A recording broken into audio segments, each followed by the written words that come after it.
Jadi ya mau nggak mau kalau mereka itu sangat masif dan aktif melakukan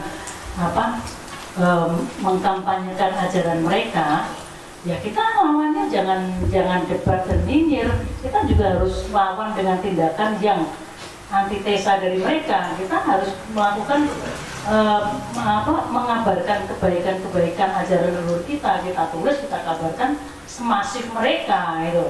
Kalau mereka masif kita lawan dengan nyinyir dan debat, kita ketinggalan jauh banget. Mereka sudah maju, kita bertahan gini stop, kita nggak ngomong apa-apa gitu loh. Paham ya? Nah, akhirnya berapa besar sih energi yang kita buang dengan debat itu? Wong kadang-kadang kalau kita agak kalah sedikit, ayo semua angkel ya, karena kadang-kadang gak bisa turun dia, kadang-kadang angkel gitu, kalah. Nah itu energinya yang terbuang itu sangat luar biasa. Nah, terus kalau kita terus-teruskan untuk debat, ya artinya kita sendiri malah turun kelas. Wong di hening itu kita dipahamkan menggali potensi diri, ya kalau begitu ya nggak ada pilihan lain. Kita tulis sebanyak-banyaknya tentang ajaran leluhur kita posting, karena zamannya sudah zaman digital, ya mau nggak mau kita kemas dalam video. Gitu loh. Jadi nanti ke depan saya ajak beliau ini untuk menulis, menjalankan dari aliran kepercayaan dulu, walaupun sudah agak sedikit keluar gitu. Jadi saya ajak untuk menulis ajaran-ajaran leluhur kita apa, nanti kita kemas bersama dengan tim kreatif kita. Gitu. Nah, sedangkan saya sendiri juga lagi menyusun dari kawruh-kawruh yang saya tulis mulai akun lama atau Idam Jasuti itu, ternyata sudah ada hampir 160 kawruh ya Pak Budi? 161 kawruh itu mau saya bukukan, saya kerjakan sekarang itu. Jadi yang kawruh pendek-pendek saya jelaskan lagi, saya wedar lagi biar panjang. Harapan saya dari kawruh nanti itu bisa jadi bukan kitab ya, tapi ya buat kita kenang-kenangan lah. Oh ini ya, kita mau ngomong tentang welas asih, tentang Tepo Sliro, tinggal buka sini, oh ini ya. Nah itu loh ajaran leluhur itu yang tadi saya bilang, ya itu loh ajaran-ajaran leluhur yang menjadi jati diri kita, yang diturunkan nenek moyang kita ini loh jati diri kita. Kalau sampai saat ini kita bisa damai, bisa toleransi, bisa welas asih ke orang, artinya dari leluhur kita yaitu menurun. Lah kalau dari leluhurnya itu sekarang menghasilkan generasi yang saling bunuh atas nama agama, ya menurunnya ya begitu dari leluhurnya. Berarti leluhurnya sifatnya ya begitu, gitu. Paham bukan? Nah, masuk awal dewi sing detik ini kita ini bisa damai, kita leluhur kita itu penyuka damai, kok nggak bisa mengungkap atau mengangkat kembali ajaran-ajaran apa sih yang bikin kita ini sampai detik ini bisa damai? Itu kan harus digali. Nah kalau kita diem malah melawan terus dengan debat, kok yang ini hilang ini, lama-lama ajaran kita ini lupa. Kita sibuk debat, kita sudah selesai 65 tahun, 70 tahun kita meninggal, lalu bawah kita, generasi kita kalau nggak dipahamkan, nggak ada bukunya, nggak kita tulis di internet, nggak ada di YouTube, selesai. Bilang lagi gitu.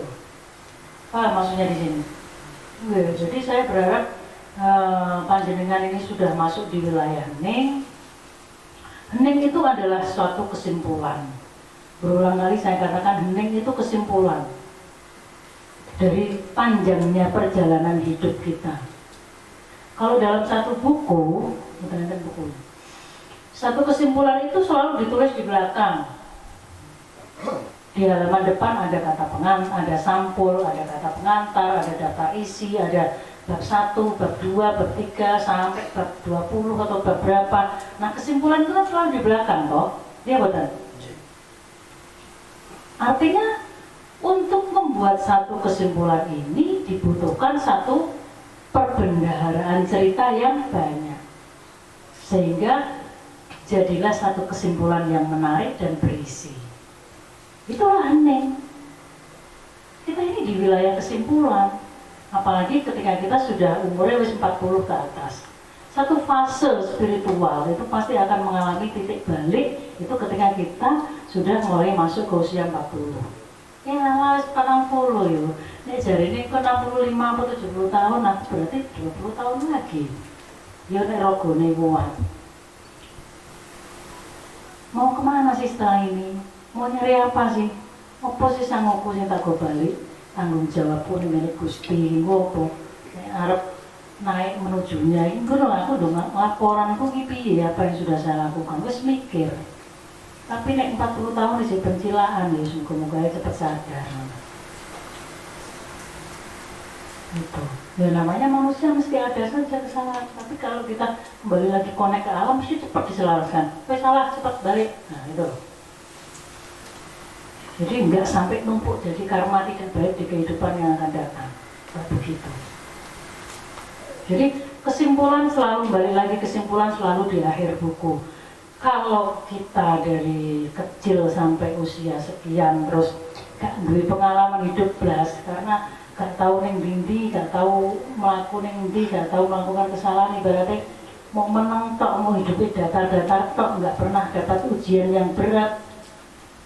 Ya, artinya mungkin nek bikin buku ya cuma kata pengantar, daftar isi bab 1, bab 2, kesimpulan. Karena kalau masih menarik, tapi kalau dari awal hingga akhir kita itu sudah dikayakan dengan berbagai macam ujian, berbagai kasus, berbagai permasalahan, berbagai fase kehidupan. Mungkin di usia 20 tahun si pencilaan, si ingin belajar ilmu kanuragan, ini saya tak gagah. Ya. Nanti usia 30 tahun belajar kasepuan, usia segini belajar apa? Ya pencarian semua, perjalanan. Tapi setelah mencapai 40 tahun mesti ya sing tak goleki sajane atau 45 mesti wis mikir iki mboten. Apa meneh sing sok kadang-kadang wis lara, wah kolesterol tinggi, darah tinggi. Wis mikir kapan iki budal. Wis kurut tok, akhirnya wis apa lagi ini yang bisa saya lakukan? Ya menengo Pak, wisan gitu loh. Ya, berarti nek panjenengan sudah berada di wilayah ini sudah wis bener, wis noto, wis alon-alon mlakune. Kesimpulan yang ada sekarang hasil dari penulisan bab 1 sampai bab sekian. Ya, artinya apa? Di bab 1 sampai bab 20 ini ada yang mulus, ada yang tidak mulus, ada yang jelek, ada yang baik. Ya tidak usah lagi disesali waktu perjalanan. Perjalanan untuk mendewasakan kita sampai pada satu fase kesimpulan. Seorang yang dulu mungkin jadi non sewu, jadi perempuan yang nakal atau bekerja sebagai pemuas nafsu hidung belang, ya hidung belang saya nggak bingung mungkin, atau dalam sekarang kasarnya itu yang ngomong ada yang jadi PSK dan lain-lain di masa lalunya, ketika sampai pada suatu tahap pencerahannya dia berubah total menjadi orang baik yang sebaik-baiknya dan wis benar-benar tobat dan memahami apa sekarang tugasnya dalam hidup ini ke depan, itu akan menjadi lebih baik daripada bekas seorang ahli agama. Bekas seorang ahli agama dari baik ke tidak baik. Itu loh. Jadi makanya kalau kita sudah berada di wilayah hening, wilayah spiritual, kurangi menilai orang lain, kurangi mencela orang lain, karena semua itu perjalanan. Kita melihat seorang koruptor yang begitu, terus sampai nyinyir gitu, dia itu sebenarnya merasakan sangat berat loh dengan karmanya sebagai seorang koruptor itu. Ya kita lihat aja, kasihan ya. Melihat orang yang di medsos tiap hari nyinyir aja, debat sampai kayak gitu. Kadang-kadang saya posting di beberapa, saya sengaja tes the water, saya ingin tahu reaksi anak-anak generasi sekarang gimana sih ketika saya menulis tentang ini. Enggak jarang saya itu dihina, dilongolin Pak Budi ya, sembuaran, sampai kita nulis ini enggak bayar. Mana ada sekarang yang enggak bayar, ujung-ujungnya juga duit. Nah. sampai ada yang pernah saya dilakukan bekas anggota ternyata ya. Saya nulis kampung, saya share ke beberapa grup, terus ada yang bilang begini, tulisannya sih bagus, memahamkannya bagus, tapi ujung-ujungnya sama aja, nafsu dan ambisius mencari anggota. Saya bilang kalau nafsu dan ambisius itu, saya artinya mengejar sesuatu, apalagi yang berhubungan dengan duit, semakin banyak yang masuk, semakin saya dapat duit banyak lah mau kena. Lagi kenapa aku kok nafsu oleh anggota? Ada saya buka itu 60 orang, saya keluarkan energi kok. Kebrobios kok. Berapa orang, ratus orang yang di wilayah grup utama itu yang ikut meditasi. Ya nama panjenengan, wadah sih di situ. Tiap malam Jumat silakan absen. Saya sebut satu-satu kok Pak.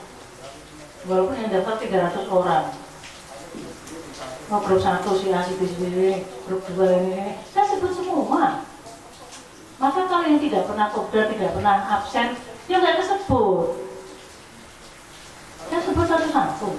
Yang pembukaan 60 orang, 100 orang, saya sambung satu-satu diem. Tadi di dalam hampir 1 jam, diem. Saya sambung satu-satu langsung. Gitu ya. Pak, di sini ya.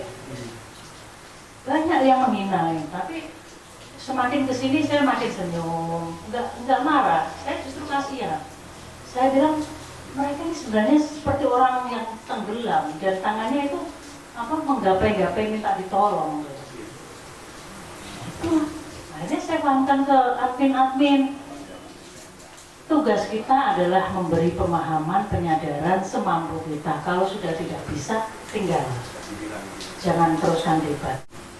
Saya diminta wawancara oleh penulisan salah satu buku dari dari Jakarta itu Perspektif Indonesia 45. Jadi suruh ngeramal kira-kira tahun 45 nanti gimana gitu.